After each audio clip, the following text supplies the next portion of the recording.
Šiaip visai gerai, esu patenkintas rezultatu, kai pirmą kartą su mašinai. Na, taip, žinoma, turėjau ir testų vakar ir užvakar ir kvalą, bet aš esu patenkintas savo progresu per visas šitas dienas ir tikiuosi gal ir grįšiu. Tai kodėl nutarėjai važiuoti su BMW G20, BMW Turbo Cup?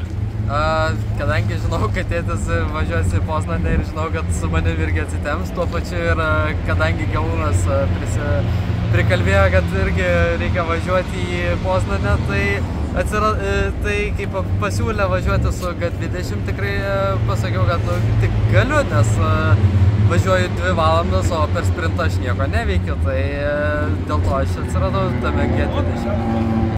Labai šiaip gera mašina.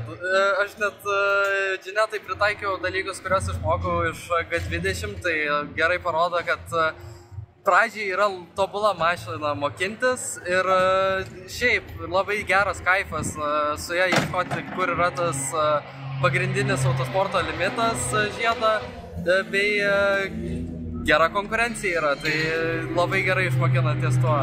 Ir kaip pasiseka pravažiuoti? Šiaip fantastiškai, aš sakyčiau, ypač kai pirmas savaitgalis su mašina, tai tikrai gerai sekėsi. Tai pirmam reise buvau 4, antram reise finišavau 1.